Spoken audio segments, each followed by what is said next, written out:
Hi, good evening everybody, and welcome to the daily shiur in Rambam. Today we'll be covering two topics. We'll conclude the rules of davening and Birkat Kohanim, blessing of the priest, and we'll start the rules of Tefillin. Once upon a time, a big rabbi in Los Angeles, it was a Purim party, and he turned to his community and he says, "Look at myself, I'm a professional Jew." Everybody looked at him and he explained right away, "I'm being paid for being Jewish." I was thinking in today's final subject of Hilchos Tefilah is the subject of Birkas Kohanim. We are blessed, thank God, in our community. We have more than one Kohen. And Kohen is an individual that just by the virtue of being born as a grandson of Aharon HaKohen, he deserves, in an ideal situation, 24 types of gift, ranging from a percentage of the harvest, of the fruit, of the wool, and certain baking goods, which is known as chalo, are being given to the Kohen, and so on and so forth. Till today, by the way, for example, the first born son of each and every person is being redeemed by paying the Kohen 5 shekels. There are certain parts of the animals. Every person who owns a herd of cattle and an animal was born, he gives to the Kohen. So there is a total of 24 different gifts that are given to the Kohen.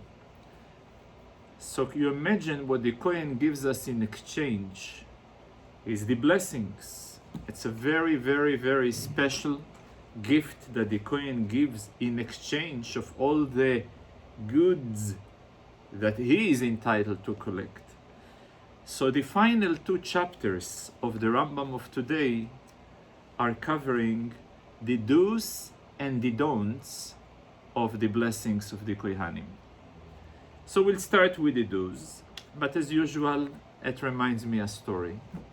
Once upon a time, a person came to the rabbi of Kfar Chabad, the late Rabbi Garelik. He was the first rabbi of Kfar Chabad. And he spent with him some time, and after he was about to depart, the rabbi says, "Let me bless you." So he says, "Wow, I already received the blessings from the Rebbe. Do I really need your blessings?" So the rabbi says, "Let me explain you. When you're taking even a 0, but you're placing it on the right side of the 1, immediately it turns to a 10. I may be a 0, but if I'm right positioned, at the right position, your benefits that you're gonna gain for it will be 10-fold type of benefit that you will gain otherwise." And I was thinking, and in fact, not only I was thinking, but even the Rambam himself asks that many times a person, as every person, nobody is perfect, and some people may even criticize and says, "Well, why do I need to get a blessing from that Kohen?" And he has something to add. And the answer is, it's not upon the Kohen. God Almighty have chosen with His wisdom that is not known to us, with His will, and He chose that the conduit of His special blessings. And later on we'll discuss what is so special about the blessing of the Kohanim and how effective it is, even greater than prayers and greater than any other type of blessing. So He chose the Zaoi, the descendants of Aharon, that they and only they can be the right conduit to transmit the special blessing of Hashem.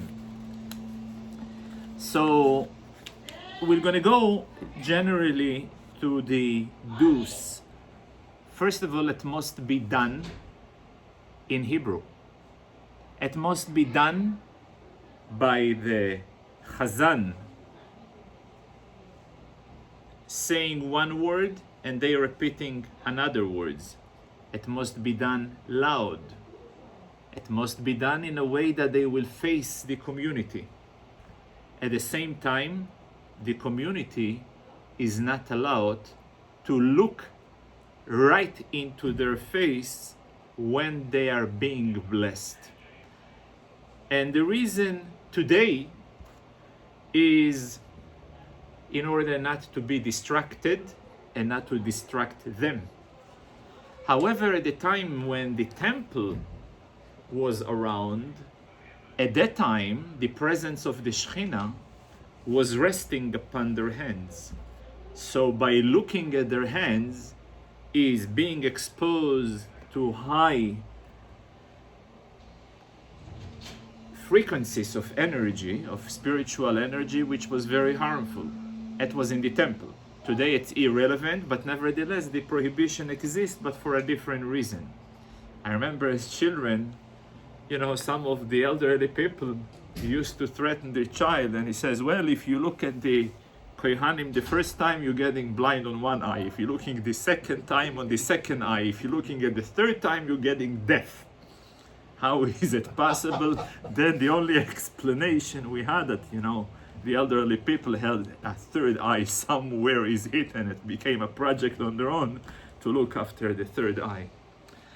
But nevertheless, it is a very special thing in Judaism in generally, the idea of Birkas Kohanim to such an extent that the Rebbe encouraged in every special occasion, whether it's a wedding, a farbrengen, a blessing of Kohanim should be taking place. Even in a person is blessing his own children in very special occasions like Yom Kippur or stuff. So also the Nusach of Birkas Kohanim is being recited. There is one also very important halacha that the Kohanim needs to move their feet, not necessarily to get to the Omud, at the time when the Chazan reaches Avodo. Avodo is a blessing that mentions the services in the Beis HaMikdash. And the reason, because in the Torah, them standing and blessing in the service of Beis HaMikdash is being compared to each other and being learned from each other. There is also a very important, and both in the Talmud and in the Rambam writes, how it is so important not to hear simultaneously two noises. This is something that today people not necessarily are following it generally. But in a Kohen, for example, he's not allowed to open up his mouth until the Chazan calls them Kohanim and concludes the blessing. And the Chazan are not allowed to continue until when they are concluding the blessing and the community answers Amen. And the community cannot start Amen until they finish to hear the blessing. There is so much care is being taken that none, whether the community, whether the Kohanim, whether the Chazan, their voice should not overlap another voice. Which reminds me a story that once upon a time it was a loving couple that seemingly they lived peaceful in harmony. And once upon a time, someone heard the husband, he says, I haven't spoken to my wife for 7 days. He looked at him and says, everything is okay? Yeah, everything is fine. I just didn't want to interrupt her speaking.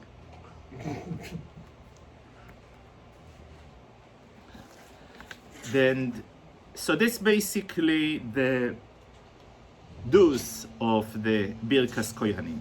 But then there is also don'ts, things that are disqualifying a Kohen from blessing.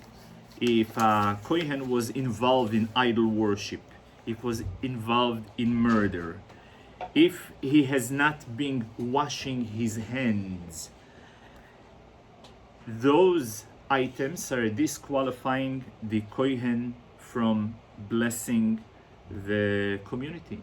For example, there is also another requirement for the Kohen to be without shoes while blessing the community. And one of the reasons that are being given in the Talmud, since the Kohen may try to fix a shoe that needs to be tied, and as a result of it, he may leave the area of the blessing, and people will suspect that there is some defect in his lineage as a Kohen. So in order to prevent such a possibility, so lechatchile, they imposed that a Kohen should not go with any shoes, should be shoeless with the, when he's blessing the community. The final chapter that is being learned today is the chapter that deals about Tefillin. Tefillin, first of all, the mitzvah is a person should tie the Tefillin on his arm, and according to the Maimonides, he should place the phylacteries of Shel Rosh, the Tefillin of Shel Rosh, on his head. It's a very different mitzvah. While in the hand, he needs to be something active to tie it, and as far as the Rosh, it's a different mitzvah. It should be just placed on his head. There is another mitzvah that is associated with writing a Sefer Torah, and even the king must write a Sefer Torah. And the fifth mitzvah, that the Mezuzah must be placed on the entries of the door. Later on, we'll discuss what is the condition of a house and what type of a door, and so on and so forth. There are so many rules about the shape of the tefillin, about their color, about the type of skin, about the process, about the ink that is being covered in this chapter. I will zoom on one idea only: why tefillin is called tefillin and what is the roots of the word tefillin. So while I saw a commentator that explains the roots of the word tefillin is from the word in Hebrew Vayamod Pinchas Vayefalel. Yesterday we were speaking about Pinchas, but everybody knows that Pinchas happens to save the Jewish people by bringing the incense at the right time when the pandemic broke up, and he delivered the Torah in the right moment, and the community was saved. So he was able to prove the cure of the Torah and the testimony that God supports his deeds and so on. So the idea of tefillin is also, it is a proof about our acknowledgement and recognition of unity of God, and at the same time it is also a proof that God makes a distinction and gives a special way to connect and to have us testify about his existence. So for example, it says in the Tefillin of God Almighty, what is written? Miki amcha Israel, who is like your nation Israel, Goy echad ba'aretz, a unique nation on earth, that the uniqueness of the nation is to bring and to project unity. Today we are also marking the day of the victory against our enemies in the 6-day war in Israel. At that time, the Rebbe started a campaign to make sure that each and every Jew should wear tefillin, especially given the fact that Chazal are linking the mitzvah of Tefillin with the following pasuk: Vera'u kol amei haaretz, and the nations of the world will see that the name of God is upon you, ve'yar'u mimeka, and they will fear from you. So in order to bring in and to introduce fear in the heart of our enemies, Tefillin is a perfect recipe for it. Now, once upon a time, it was right after the Yom Kippur War, where b'derech hateva, according to rules of nature, it was literally a miraculous way how we have survived. And the Rebbe was told by his secretary, he received a letter that when the Israeli army brought in captivity some Egyptian generals, they were interviewing them, interrogating them, and they were asking, how dare, without any explanation, you stopped your march? You were marching towards Israel with all the tanks, and nothing seemingly would be a cause, a reason for you to stop, to reverse back. What was the cause of it?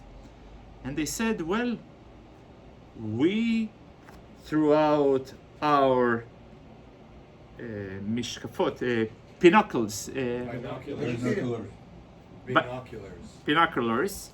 we have noticed that your soldiers were wearing, which we were certain, sophisticated arms, secret arms, that we weren't aware of it. So we, against this type of arms, we couldn't do it. Apparently, they saw through the binoculars the tefillin that they were wearing. And the Rebbe responded to the report that Rabbi Groner told him. They happened to be right. It's not only whatever they thought. It is indeed our secret arm. It is indeed the way that gives us a chance and a hope against our enemies. So it's interesting that today we're starting exactly Hilchot Tefillin, when the Rebbe encouraged the Tefillin campaign in a day when it's all started in Chavchet Iyar, the 28th day of Iyar, Tafshin Chafzayin, and it's about 57 years from today. And there is also another, a few more details that we'll cover in the upcoming days. We will continue the rules of Tefillin, Mezuzah, and Sefer Torah. So Sunday we'll cover the rest of the material. Thank you very, very much, and Shabbat Shalom to everybody.